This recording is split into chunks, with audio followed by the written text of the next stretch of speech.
이 바이든 대통령의 마음을 들었다 놨다 하는 이 사람, 사우디 빈 살만 왕세자입니다. 원유 증산을 요청한 바이든에게 마침내 답을 보내왔습니다. 어떤 결정 내렸을까요? 그래서 시장은 또 어떻게 반응했을까요? 박정호 한국경제산업연구원 부원장 나오셨습니다. 네, 부원장님 어서 오십시오. 예, 안녕하세요. 부원장님처럼 거시경제 보시는 분은 오늘 날짜에 아마 동그라미 쳐놓으셨을 것 같아요.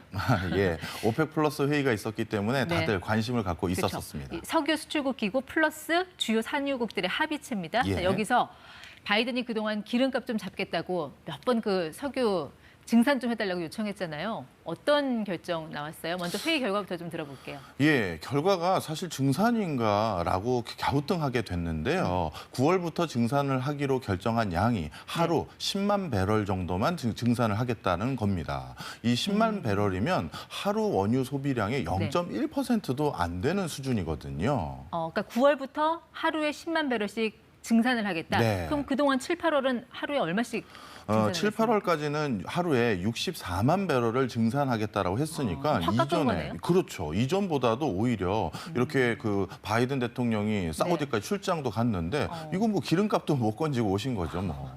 그 말씀하신 대로 이제 바이든 대통령 8순의 어르신이 그 더운 나라까지 가서 뭐 주먹 인사도 하고 이렇게 성의를 보였으면 예. 그래도 뭔가 좀 결정도 좀 통 크게 했을 수도 있을 것 같은데 왜 이런 결정을 내렸다고 보세요? 예, 오펙 플러스에서 이제 이번 결정을 하게 된 가장 큰 배경은 앞으로 전개될 경제 상황이 경기 침체가 우려되기 때문에 석유 소비가 급격히 줄어들 것을 예측했기 때문이다. 이렇게 보시면 되겠습니다. 지금 국제적으로 경기 침체가 우려되는 건 분명한 사실입니다. 네. 그렇기 때문에 오펙 입장에서는 지금 이런 상황에서 석유를 추가적으로 증산한다는 것은 석유 가격이 오히려 크게 떨어질 우려가 있다고 판단한 것 같습니다. 그러니까 자국에 손해보는 일은 안 하겠다라는 거군요. 러시아의 눈치도 좀 보지 않았을까 싶어요. 그런 것 같아요. 왜냐하면 지난번 바이든 대통령이 사우디 방문하고 나서 빈살만 왕세자께서 저 푸틴 대통령하고 한 3일 뒤에 바로 전화 통화를 길게 한 적이 있습니다. 네. 그때 주요 내용이 뭐 밝혀지지는 않았습니다만 전반적인 내용이 오펙 플러스가 앞으로 해야 될 일이 중요하고 우리 산유국들이 단일된 목소리를 얘기해야 된다는 게 얘기해야 된다 이런 거를 푸틴 대통령이 강조한 것으로 알려져 있습니다. 그러니까 이게 증산에 대한 어떤 시장의 기대감, 또 바이든의 기대에 훨씬 못 미치는 결과가 나왔으면 사실 국제 유가가 크게 올랐어야 되는 거 아니에요? 자, 근데 이제 시간대별 그 그래프 잠깐 보시면서 좀 들어보면요. 자, 올랐습니다. 새벽에 잠깐 올랐다가 뚝 떨어지는 저 구간 보이시죠? 자, 올랐다가 저 떨어진 거. 저거는 왜 그랬을까요?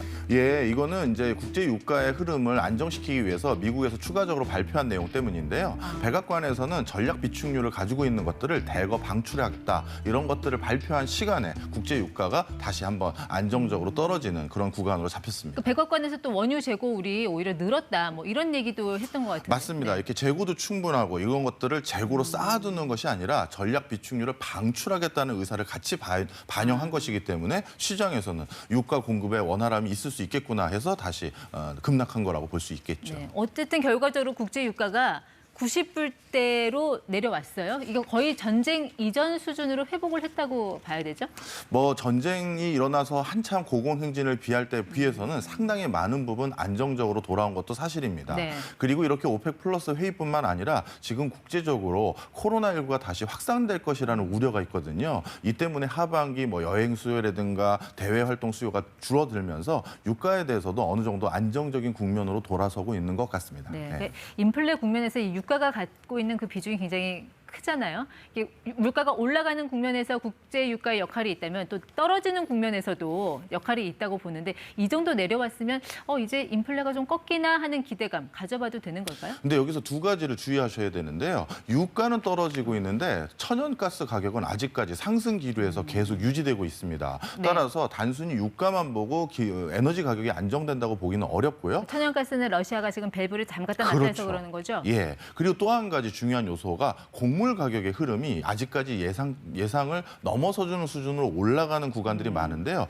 함께 좀 보시면요. 지금 보시면 밀과 옥수수는 올해 들어서 정점을 찍었던 것에 비해서 한 20% 가까이 떨어져서 다소 안정된 구간에 있는 건 사실입니다. 근데 문제는 대두하고 쌀이에요. 콩. 네, 맞습니다. 콩 같은 경우는 아직까지 정점의 구간에 그대로 누워져 있는 상황이고요. 그다음에 쌀도 한번 같이 보실까요?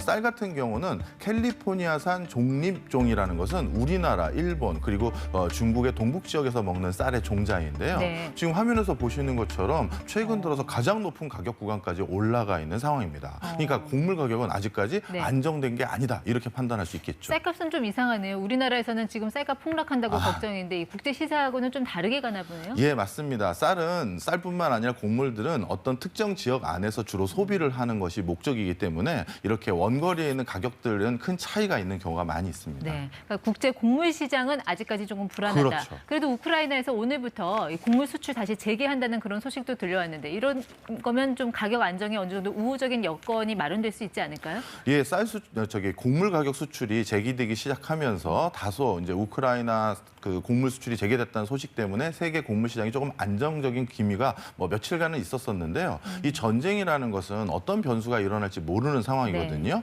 그리고 지난번에도 우크라이나산 곡물 선박이 출항을 한다라는 발표가 있었었는데 실질적으로 러시아가 폭격을 하면서 그 출항 시점이 또 미뤄진 적이 있습니다.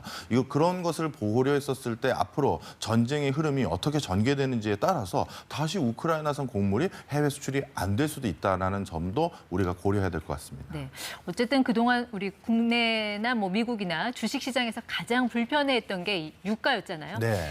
뭐 단기적으로는 일단 안정이 됐기 때문인지 미국도 그렇고 우리도 지금 주가가 좀 훈풍이 불고 있는 것 같습니다. 간밤에 나스닥도 많이 올랐고 코스피도 오늘 좀 올라서 마감을 했는데 어떻게 보세요? 이게 단기적인 반등이냐 아니면 이게 정말 지속적인 상승이냐 여기에 따라서 이 투자 포지션이 또 달라지는 거니까 어떻게 봐야 됩니까? 네, 아직까지는 본격적으로 경기가 다시 회복된다라고 판단하기엔 굉장히 이른 것 같습니다. 앞서서도 설명드렸듯이 지금 인플레이션을 압박하는 요인 중에서 원유 가격은 어느 정도 안정했다라고 볼 수도 있겠지만 다른 천연가스라든가 곡물 가격이 심상치 않은 것은 계속되고 있는 현상이고요. 네. 또한 주요 기업들 역시도 아직까지 경기가 다시 안정됐다고 보긴 않는 것 같습니다. 그 이유가 미국의 빅테크 기업들은 구조조정을 이미 선언을 했고요. 중국 역시도 빅테크 기업이라고 할 수 있는 알리바바, 텐센트 등이 이미 인력을 대거 해고하기로 발표를 한 상황입니다. 미국 어떤 기업이 구조조정 발표? 알리바바, 그다음에 MS, 구글 등이 다 이 구조조정에 들어갔고요. 특히 우버 같은 경우는 그 구조조정의 수위가 상당히 높은 편이에요. 지금 미국 기업들 실적 굉장히 잘 나오고 있다고 들었는데 왜 구조조정에 들어가는지. 이렇게 보시면 좋을 것 같아요. 통상적으로 미국 기업들은 자신들이 실적 예상치를 발표한 것보다 실제 실적이 상회하는 비율이 한 70% 가까이 됩니다. 그러니까 보수적으로 발표한다는 그렇죠. 얘기죠? 자신의 네. 성적표를 보수적으로 발표하는 게 관례 아닌 관례거든요.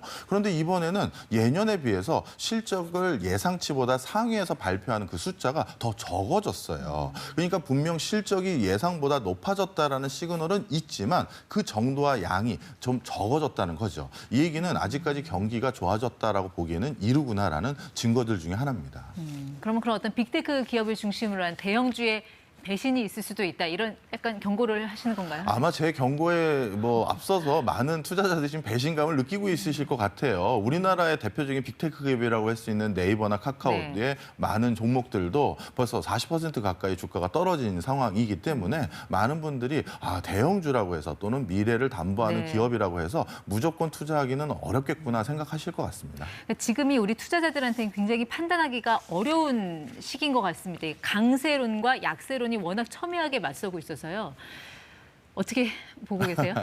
예, 이럴 때 어떻게 보면 조금 조급한 마음에 단기 매매로 전환해서 조금 올라갔을 때 조금 더 샀다가 또 팔았다가 하는 형태로 대응하시려는 분들이 많습니다. 그런데 이렇게 단기적인 국면의 변화를 흐름을 따라가는 것은 전문가도 하기가 네. 어려워요. 따라서 지금은 조금 더 경기 상황이 어떻게 전개될지를 좀 지켜보고 한숨 고르면서 앞을 좀 진단하는 그런 숨 고르기의 공간으로 네. 좀 삼으시면 어떨까 이렇게 권고드립니다. 네, 잠시 쉬어가는 것도 투자 방법이죠. 전략이다. 예. 네, 지금까지 ETY 박정호 부원장과 함께했습니다. 네, 오늘 나와주셔서 고맙습니다.